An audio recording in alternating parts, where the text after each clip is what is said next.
இந்த விவசாய நடவடிக்கையை ஈஸிப்படுத்துறதுக்காகத்தான் உண்மையாவே வந்து இந்த சிறுதானியங்கள் நீங்க நினைக்கிற மாதிரி இங்க சிறுதானியங்கள் வந்து இன்னுமே இப்ப கிட்டத்தட்ட ஒரு 200 ஃபார்மஸ் கிட்ட செய்ய வலிக்கிட்டாங்க. ஆனா இன்னும் இறக்குமதி தேவை இருக்குது. அவ்வளவுக்கு நுகர்வாக்கள் எண்ணிக்கை கூடிட்டு நிறைய பேர் நுகர்ந்து கொண்டுறீங்க. கோனாவில வந்து ஐயா மட்டும்தான் செய்யறாரு, எத்தனை பேர் செய்தாலும் அதுக்குரிய சொந்த வாய்ப்பு இருக்கு. முதலாவது ஐயாட்ட நீங்க நீங்க இங்க வந்துருக்கீங்க நேரே பாமத்துட்டு இப்ப நாங்க சொல்றது வந்து அதுக்கு ஒரு மெருகூட்டி சொல்ற மாதிரி நீங்க யோசிக்கலாம்.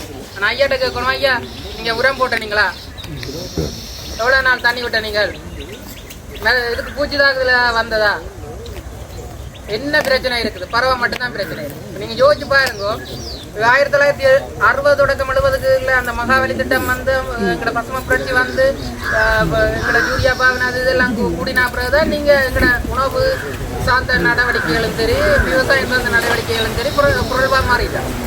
அதுக்கு முதல் வந்து சிறுதானியங்கள் செய்து கொண்டிருந்தவை தானே. ஏன் முந்தி சிறுதானியம் நீக்கியா செய்தது, நிறைய இடங்கள்ல செய்தது நெல்லை விட அதுல சிறுதானியத்தின் உணவு பாவனையும் கூடுதலாக இருந்தேன் ஒரு யோசிக்கணும். யோசிச்சிங்கன்னா தெரியும், நோய்வாய்ப்படாது, ஈஸியாக வேணும். மண்ணில் நீங்கள் யூரியாவோ இந்த ஒன்றுமே இல்லாமல் இந்த விளைஞ்சி நிற்கும். சரியா, ஈஸியான ஒரு பயிர். சரி, அது விளைஞ்சி முடிஞ்சா பிறகு அறுவடை செய்தால் வீட்டில் இருக்கிற ஆடு மாடுக்கு இருக்கு. ஆடு மாடுக்கு நீங்கள் அதை போட்ட உடனே அது பால் தந்துருப்பீங்க. அப்படி நீங்கள் அறுவடைக்கு மேலான ஒரு லாபங்கள் இருக்கு. நிறைய மண்ணை வளப்படுத்தும். மண் வந்து கீழே வந்து குழப்பா இருக்க போது மண் யோசனையா இருக்க போது அதை அப்படியே மடக்கி விழுது விட்டீங்கன்னா அதுல இருந்து மண் வளமாகி கொண்டு போகும். திருப்பி இன்னொரு பயிர் போடலாம். வேற ஒரு பயிரை போட அது வளமாவா. இதுக்கு முதல் அது இந்த வளம் இல்லாம எல்லாம் இருந்திருந்தாலும் இப்ப அது வளம் அடைஞ்சிடும்.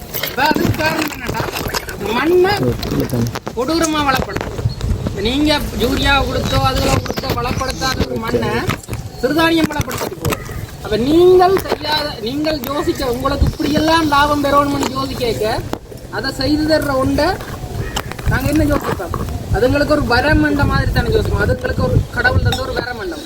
அப்படியான ஒன்று தான் இந்த சிறுதானியம். கணவருக்கு இதுன்ற புரிதல் இல்லை. ஏன் நாங்கள் இதை செய்யணும், இதனால என்ன லாபம், மண்ணுக்கு என்ன லாபம், சாப்பிட்றவங்களுக்கு என்ன லாபம், நோய்வாய்ப்படாத ஒரு சமூகம் இருக்குதுண்டா. இன்றைக்கு நீங்க எவ்வளவு எல்லாருடையும் கோடிக்கணக்கில் காசு இருக்கண்டா, ஹாஸ்பிட்டல் போனா முடிஞ்சுது. வீடு வித்து டாக்டருக்கு காசு கட்ட வேண்டிய நிலைமையில தான் இப்ப நிறைய பேர் வாழ்க்கை போய் கொண்டு. அப்ப நோய்வாய்ப்படாத ஒரு சமூகம் ஆரோக்கியமாக இருக்கிறது, ஆயிலும் ஆரோக்கியம் வந்து நுழைஞ்சு போயிருக்கிற சமூகத்துக்கு அப்படி ஒரு சமூகத்தை நாங்க கட்டியமைக்கணும்னா இந்த சிறுதானியம் சார்ந்த உணவுகள்ல போவோம். நீங்க யோசிக்கலாம், இப்ப இதுல இருக்கிற இப்ப சிறுதானியம் கஞ்சி தானே பிடிச்ச எப்படி டேஸ்டா இருக்கு. அப்ப அவ்வளவு சுவையான உணவை ஏன் எங்கட சமூகம் கைவிட்டது? எனக்கு தெரிஞ்சு இதுல இந்த உணவுலயே கிட்டத்தட்ட 350க்கும் அதிகமான உணவுகளை செய்யக்கூடிய ஜெஃப்னா யூனிவர்சிட்டியோட சேர்ந்து சில எக்ஸிபிஷன் எல்லாம் செய்யறாங்க. அப்படி உணவுகள் செய்யக்கூடிய இதுல அந்த சமூகம் உருளைக்கிழங்கும் சோயாபீனும் கருப்பும் சோறுக்கும் அடிமையாக இருக்கிறதுக்கு காரணம் என்ன?